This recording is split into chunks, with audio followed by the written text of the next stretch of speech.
Hello dear students. तो आज की क्लास में बुद्धि के सिद्धांत और बुद्धि के वर्गीकरण समझेंगे।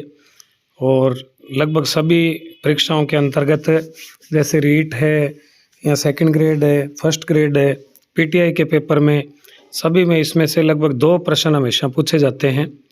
तो बुद्धि के सिद्धांतों को अच्छे से याद करें। इसमें पहली स्लाइड में आप देखिए बुद्धि के सिद्धांत हैं और नेक्स्ट जो है हम बुद्धि के वर्गीकरणों की बात करेंगे। तो सबसे पहले देखिए बुद्धि का एक कारक सिद्धांत। तो एक कारक सिद्धांत किसने दिया था? बिने ने दिया था। और बिने के साथ में याद रखिए बिने और सहयोगी कौन था? साइमन। तो कई बार अकेला बिने भी लिखा आता है तो भी सही है, और अगर बिने और साइमन दोनों चुनने हों तो दोनों ऑप्शन सही हैं। तो बुद्धि का एक कारक सिद्धांत किसने दिया? बिने और साइमन ने।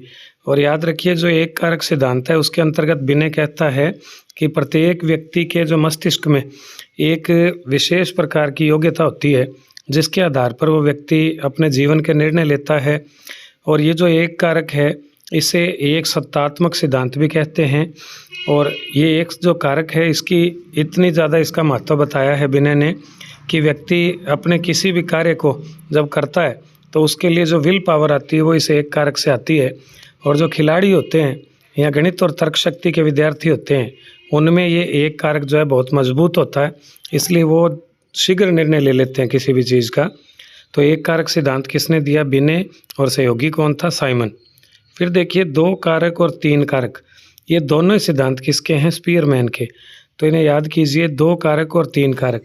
तो स्पीयरमैन ने पहले 2 कारक बताए थे जिनमें एक तो जी कारक बताया था और एक एस कारक बताया था। जी का मतलब क्या है? जी यानी जनरल फैक्टर यानी सामान्य मानसिक योग्यता, और एस का मतलब है स्पेसिफिक फैक्टर यानी विशिष्ट योग्यता। तो आप देखिए कोई भी व्यक्ति है तो उसमें अनेक क्षेत्रों की सामान्य योग्यता होती है जिसे राजा कहा गया है। और एस फैक्टर जो है वो किसी क्षेत्र विशेष की योग्यता होती है। जैसे मैं आपको साइको पढ़ा रहा हूँ तो ये मेरी क्षेत्र विशेष की योग्यता है, इसलिए ये स्पेसिफिक यानी विशिष्ट कारक है। बाद में उन्होंने अपने सिद्धांत में एक तीसरा कारक जो है ग्रुप फैक्टर जोड़ा था। तो ग्रुप फैक्टर जो है वो एक से ज़्यादा विशिष्ट कारकों से बना है। तो सर्वाधिक जो मात्रा में होता है व्यक्ति में वो तो कौन सा कारक है? जी यानी सामान्य कारक। दूसरा किसी क्षेत्र विशेष की योग्यता यानी विशिष्ट कारक यानी स्पेसिफिक फैक्टर। और यदि किसी व्यक्ति में एक से ज़्यादा क्षेत्रों की विशिष्ट योग्यता है तो उसे इसने ग्रुप फैक्टर बोला। तो पहले उन्होंने अपने सिद्धांत को 2 कारक सिद्धांत कहा था, और जब ग्रुप फैक्टर जोड़ दिया तो वो क्या बन गया भाई? 3 कारक सिद्धांत बन गया। उसके बाद देखें बहुकारक सिद्धांत। तो बहुकारक सिद्धांत जो है जिसे मल्टीपल फैक्टर थ्योरी कहते हैं, ये किसने दिया था? थॉर्नडाइक ने दिया था।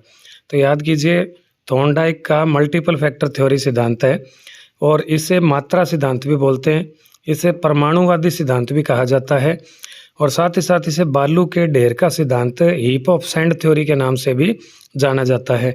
तो बहुकारक सिद्धांत में थॉर्नडाइक ने 6 प्रकार की योग्यताएं व्यक्तियों में बताई हैं। उसके बाद बात आती है समूह कारक सिद्धांत यानी ग्रुप फैक्टर थ्योरी। और ग्रुप फैक्टर थ्योरी के जनक कौन थे? थ्रस्टन थे, और इनका सहयोगी एक था कैली। और इन्होंने मिलकर जो है वो 7 प्राथमिक योग्यताएं बताई थी बुद्धि में, इसलिए इसे प्राइमरी मेंटल एबिलिटी थ्योरी भी बोलते हैं। 7 प्राथमिक मानसिक योग्यताओं का सिद्धांत या ग्रुप फैक्टर थ्योरी किसने दी थी? थ्रस्टन ने। और सहयोगी कौन थे इसमें? कैली नामक विद्वान इसमें सहयोगी थे। फिर देखिए बहुबुद्धि सिद्धांत यानी मल्टीपल इंटेलिजेंस थ्योरी। बहुबुद्धि सिद्धांत यानी मल्टीपल इंटेलिजेंस थ्योरी, और ये किसने दिया था? गार्डनर ने। तो प्रारंभ में इन्होंने इसमें 8 प्रकार की बुद्धि बताई थी।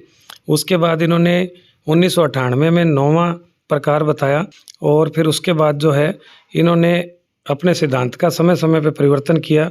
सन 2000 के अंदर इन्होंने जो है एक और सिद्धांत इसमें जोड़ा, प्रकृतिवादी बुद्धि। तो इस प्रकार से जो गार्डनर है इसके प्रारंभिक सिद्धांत में 8 प्रकार की बुद्धि, फिर 9 प्रकार की और फिर 10 प्रकार की बुद्धि के वर्गीकरण सम्मिलित हैं। फिर देखिए आश्चर्यजनक बुद्धि सिद्धांत, और ये किसने दिया था? बीएस ब्लूम ने। बीएस ब्लूम जो आपको ध्यान और टैक्सोनॉमी के लिए जाना जाता है, ज्ञानात्मक, भावात्मक और क्रियात्मक प्रकार की टैक्सोनॉमी बताई थी, 3 प्रकार के डोमेन बताए थे।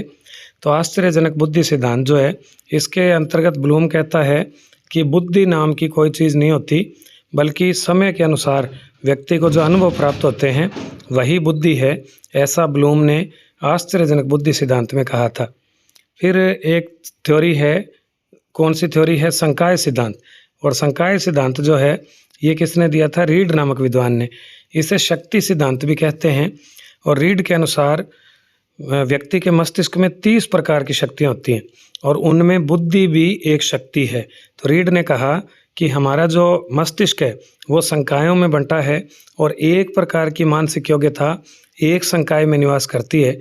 इस प्रकार से इन्होंने 30 संकायों में मस्तिष्क को बांटा और उन 30 संकायों के अंदर 30 प्रकार की शक्तियों का वर्गीकरण इन्होंने दिया था, जिसे संकाय सिद्धांत के नाम से जाना जाता है। फिर बात आती है पदानुक्रम बुद्धि सिद्धांत, जिसे हायरार्किकल इंटेलिजेंस थ्योरी कहते हैं। पदानुक्रमिक या पदानुक्रम बुद्धि का सिद्धांत किसने दिया? सिरिल बर्ट और सहयोगी कौन थे? वर्नन नामक विद्वान थे। और इन्होंने बुद्धि का पदानुक्रम बताया, जिसमें सबसे निम्न स्तर पर इन्होंने सामान्य बुद्धि, उसके बाद दूसरे स्तर पे विशिष्ट बुद्धि और तीसरे स्तर पे संकीर्ण बुद्धि को इन्होंने बताया। और अपने बुद्धि के वर्गीकरण में इन्होंने 2 भागों में इसको विभाजित किया। एक तो KM बुद्धि और दूसरी VED बुद्धि। एक तो KM बुद्धि और दूसरी VED बुद्धि इन्होंने बताई थी।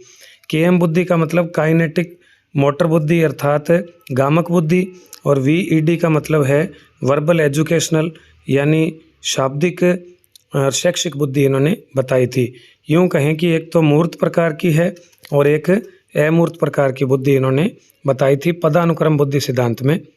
फिर बात आती है भाई त्रिआयामी सिद्धांत। गिलफोर्ड का सिद्धांत है। त्रिआयामी को इंग्लिश में क्या बोलते हैं भाई? 3D theory, 3 dimension theory. इन्होंने बुद्धि के 3 डायमेंशन बताए थे।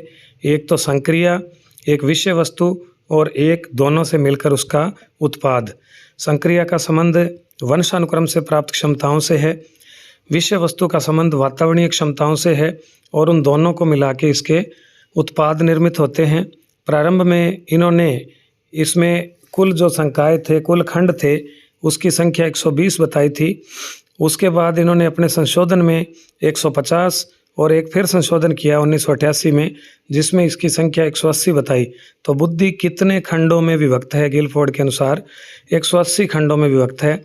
और कितने भागों में विभक्त है? तो 3 भागों में विभक्त है। एक तो संक्रिया, एक विषय वस्तु और एक उत्पाद। फिर देखिए त्रितंत्र या त्रितांत्रिक सिद्धांत, और ये किसने दिया था? स्टर्नबर्ग नामक विद्वान ने दिया था। तो एक बार इनको अच्छे से याद करें। 1 कारक सिद्धांत बिने और साइमन का, 2 कारक सिद्धांत स्पीयरमैन का, 3 कारक सिद्धांत भी स्पीयरमैन का। बहु कारक सिद्धांत किसने दिया? थॉर्नडाइक ने, मल्टीपल इंटेलिजेंस थ्योरी बोलते हैं। समूह कारक सिद्धांत यानी ग्रुप फैक्टर थ्योरी थ्रस्टन ने दी। बहुबुद्धि यानी ये जो है गार्डनर की थ्योरी है। उसके बाद आश्चर्यजनक बुद्धि सिद्धांत किसने दिया? ब्लूम ने। संकाय सिद्धांत किसने दिया? रीड ने, जिसे शक्ति सिद्धांत भी कहते हैं। पदानुक्रम यानी hierarchical intelligence theory Cyril Burt और वर्नन ने बताई। त्रिआयामी सिद्धांत गिलफोर्ड ने बताया। और त्रितंत्र या त्रितांत्रिक सिद्धांत जो है वो स्टर्नबर्ग ने बताया। ये बुद्धि के महत्वपूर्ण सिद्धांत हैं। इसके बाद बात करते हैं बुद्धि के कुछ वर्गीकरण हैं, इनकी चर्चा करेंगे। जैसे थॉर्नडाइक का वर्गीकरण आता है, तो थॉर्नडाइक के अनुसार एक तो यांत्रिक बुद्धि, एक अमूर्त बुद्धि और एक सामाजिक बुद्धि। यांत्रिक बुद्धि का मतलब क्या है? वे लोग जो मूर्त क्षेत्रों और गामक क्षेत्रों से जुड़े होते हैं, जैसे इंजीनियर है, टेक्नीशियन है, कोई मूर्तिकार है, या फिर जैसे मान लीजिए कोई किसान है, श्रमिक है, इन सब में यांत्रिक बुद्धि होती है। दूसरा अमूर्त बुद्धि अर्थात जैसे शिक्षक है, शब्दों से जुड़ा हुआ कार्य करता है, दार्शनिक है या वकील है, भाषा और शब्दों से जुड़े काम करते हैं, उनमें अमूर्त बुद्धि होती है। सिद्धांतों से जुड़े काम करते हैं, उनमें अमूर्त बुद्धि होती है। और तीसरा सामाजिक बुद्धि, जैसे नेता, समाज सुधारक, जो अपने कार्यों से, अपनी बातों से दूसरे को अपनी बात मनवाने में निपुण होते हैं, तो उनमें सामाजिक बुद्धि होती है। सेम मिलता जुलता वर्गीकरण जो है वो गैरेट ने दिया था, और इसमें भी ये 3 नाम हैं। यांत्रिक बुद्धि, कई बार यांत्रिक ना लिखा है तो इसमें क्या लिखा आ सकता है? मूर्त बुद्धि लिखा आ सकता है। तो मूर्त बुद्धि, अमूर्त बुद्धि और सामाजिक बुद्धि। और इसी प्रकार थॉर्नडाइक में भी यांत्रिक अथवा मूर्त बुद्धि, दूसरा अमूर्त बुद्धि और तीसरा सामाजिक बुद्धि इसमें शामिल है। फिर बात करते हैं RB कैटल की।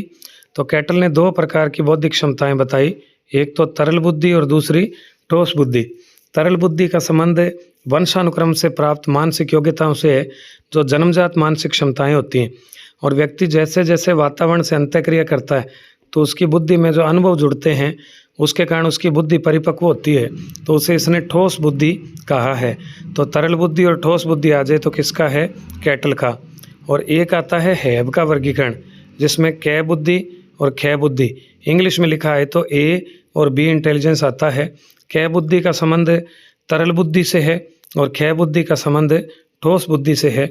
तो इस प्रकार से एक एक बार इनको अच्छे से पढ़ें और परीक्षा के दिनों में इसको 2-3 बार इस वीडियो को दोबारा देखें, याद करें, और निश्चित तौर पर 2 प्रश्न आपको बुद्धि के सिद्धांतों से और बुद्धि के वर्गीकरण से पूछे जाते हैं।